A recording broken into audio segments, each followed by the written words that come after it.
Dobrodošli, dragi gledaoci. Rusija u ovom trenutku pomaže Srbiji na dva potpuno različita fronta. Na jednom se vodi bukvalna borba protiv vatre koja danima guta Deliblatsku peščaru, dok se na drugom vodi politička i diplomatska borba oko Kosova i Metohije. Kasno uveče na aerodrom Konstantin Veliki u Nišu sleće ruski Iljušin IL-76, Ministarstva za vanredne situacije Ruske federacije. Ne dolazi prazan i ne dolazi u simboličnu posjetu. Reč je o ogromnoj letjelici sposobnoj da u jednom naletu izbaci desetine tona vode. Ali najvažniji detalj cijele priče nije samo kakav je avion stigao u Srbiju, važno je ko je naredio da bude poslat. Rusko ministarstvo za vanredne situacije zvanično je saopštilo da je IL-76 upućen u Srbiju po nalogu predsjednika Ruske federacije Vladimira Putina, nakon što je srpska strana zatražila pomoć zbog kritičnog pogoršanja situacije sa požarima i opasnosti po naseljena mesta. Zajedno sa avionom poslati su posada i operativna grupa ruskog ministarstva. Dakle, ovo više nije informacija zasnovana samo na nezvaničnim navodima ili političkim tumačenjima.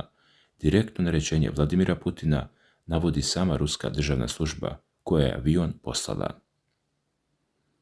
A kada čujete zbog čega je baš ovakav avion potreban Srbiji, postoje jasnije zbog čega je njegov dolazak izazvao toliko pažnje. Prema informacijama koje je objavio ministar unutrašnjih poslova Srbije Ivica Dačić, ruski Iljušin bit će uključen u operaciju gašenja požara u Deliblatskoj peščari zajedno sa helikopterskom jedinicom Ministarstva unutrašnjih poslova Srbije. Iljušin može da izbaci do 42 tone vode u jednom naletu. To znači da se iznad velikog požara ne pojavljuje samo još jedna letjelica koja će pomagati vatrogascima. U operaciju ulazi vazdušni sistem koji je napravljen upravo za situacije kada se ogromna površina mora zasuti vodom u veoma kratkom vremenu. Rusko ministarstvo za vanredne situacije navodi još jedan veoma važan detalj. Zahtjev za pomoć stigao je direktno od srpske strane koja se obratila Rusiji zbog dramatičnog razvoja požarne situacije i opasnosti po naseljena područja. Vladimir Putin je zatim dao nalog, a ministarstvo je pokrenulo operaciju slanja IL-76 u Srbiju. I tek kada se pogleda šta se prethodnih dana događalo u Deliblatskoj peščari, vidi se zašto Beograd nije želeo da rizikuje. Požar je zahvatio hiljade hektara.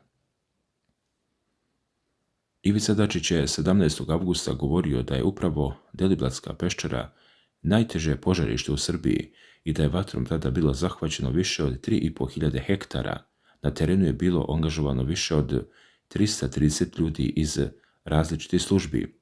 Vatrogasci, spasioci, helikopterska jedinica MUP-a, Vojska Srbije, Vojvodina šume, Srbija vode, dobrovoljna vatrogasna društva kao i pripadnici Srpsko-ruskog humanitarnog centra. Problem nije predstavljala samo veličina požara. Veliki neprijatelj ljudi na zemlji bio je vetar. Prema izveštajima sa terena, jak vetar menjao je pravac i dodatno širio vatru. MUP je upozoravao da je upravo zbog vetra situacija u Deliblatskoj peščari postala složenija. Zbog toga je dolazak Iljušina posebno važan. Helikopter može precizno da deluje na određenom delu požarišta, ali kada požar zauzme ogromnu površinu, avion koji u jednom naletu može da izbaci oko 42 tone vode, daje vatrogascima potpuno drugačiju mogućnost. Njegov posao nije da sam ugasi Deliblatsku peščaru, njegov posao je da udari na najkritičnije delove požara, obori intenzitet vatre i omogući ekipama na zemlji i helikopterima da nastave posao pod povoljnim uslovima. Dačić je objasnio da će upravo na velikom požarištu poput ovog uloga Iljušina biti da za kratko vreme pokrije široko područje zahvaćeno vatrom i tako olakša vatrogascima da stave požar pod kontrolu. A ruski avion je večeras stigao u Srbiju. Sleteo u Niš, od sutra treba da krene u akciju. Međutim, dragi gledaoci, gotovo istovremeno sa ovom pričom stiže još jedna poruka iz Moskve, ali ovoga puta ona nema nikakve veze sa požarima, ima veze sa Kosovom i Metohijom. Ruski ambasador u Beogradu, Aleksandar Bocan-Harčenko, nastavlja da veoma otvoreno govori o položaju Srba na Kosovu.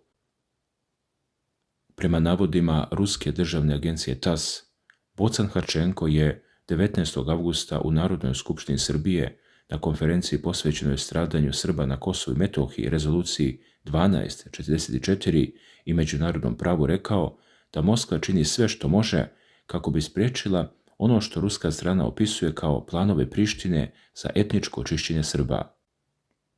Bocan Harčenko je još početkom 2026. godine tvrdio da je dijalog Beograda i Prištine pod pokroviteljstvom Europske unije praktično došao u ćorsokak i da bi prema ruskom stavu konačno rješavanje kosovskog pitanja moralo ponovo snažnije da se veže za Savet bezbednosti UN-a i rezolucije 1244. U tome se nalazi suština drugog fronta ruske pomoći Srbiji. Rusija ovdje ne šalje avion. Rusija koristi nešto sasvim drugo, svoju diplomatsku poziciju, posebno činjenicu da je stalna članica Saveta bezbednosti Ujedinjenih nacija sa pravom veta. Moskva godinama insistira na rezoluciji 1244. Bocan Harčenko ponavlja ruski stav da Kosovo i Metohija treba posmatrati u okviru Srbije i da je rezolucija 1244 osnov međunarodno pravnog pristupa Moskve kosovskom pitanju. U jednom intervjuu ovog leta rekao je da Rusija aktivno radi u Savetu bezbednosti UN kako bi pitanje Kosova ostalo na njegovoj agendi. To je razlog zbog kojeg događaj od 19. avgusta imaju zanimljivu političku simboliku. Na aerodromu u Nišu ruski Iljušin, u Beogradu ruski ambasador govori o Kosovu. Na jednom mjestu ruska pomoć meri se tonama vode, na drugom se meri političkom težinom koju Moskva ima kao stalna članica Saveta bezbednosti UN. Ipak, te dve stvari ne treba veštački predstavljati kao jednu koordinisanu operaciju. Dolazak Iljušina posljedica je konkretnog zahtjeva Srbije za pomoć zbog požara, a ruski stav o Kosovu deo je mnogo starije spoljno-političke pozicije Moskve, ali njihovo vremensko preklapanje jeste politički upečatljivo, posebno zato što Rusko ministarstvo za vanredne situacije nije ostavilo dilemu oko toga kako je odluka o Iljušinu doneta po nalogu Vladimira Putina. To u ovoj priči daje dodatnu težinu. Srbija nije dobila samo tehničku pomoć jedne strane države. Prema zvaničnom ruskom saopštenju odluka je podignuta na nivo predsjednika Rusije. A zašto? Pre svega, zato što je Srbija zatražila pomoć u konkretnoj vanrednoj situaciji. To je najjednostavnije i dokazivo objašnjenje. Ne treba izmišljati tajne političke dogovore tamo gdje za njih trenutno nema potvrde, ali nije moguće zanemariti ni širi kontekst odnosa Beograda i Moskve. Rusija Srbiju tradicionalno predstavlja kao jednog od svojih najbližih evropskih partnera. Bocan Harčenko je i ovog leta govorio o istorijskim, kulturnim i političkim vezama dve zemlje. Zbog toga ruska reakcija ima i snažan element javne diplomatije.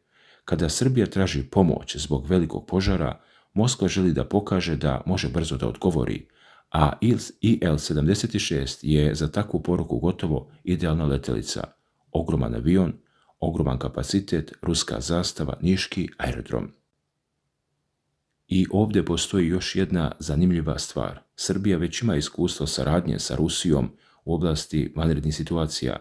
Na samom požarištu već su bili angažovani i ljudi povezani sa Srpsko-ruskim humanitarnim centrom, a prema informacijama o raspoređenim snagama koje iznio Dačić, dolazak IL-76 zato predstavlja podizanje te pomoći na mnogo viši nivo, sa zemlje u vazduh, sa lokalnih kapaciteta na stratešku protivpožarnu letelicu, a nekoliko stotina kilometara dalje vodi se druga vrsta bitke, Kosovo. I na samom kraju možda najzanimljivije pitanje za gledaoce.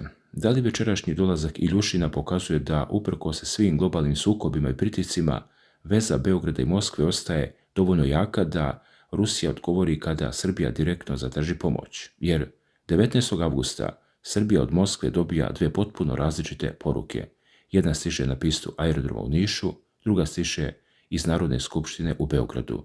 Jedna nosi desetine tona vode, druga nosi rezoluciju 1244, a obje otvaraju isto pitanje.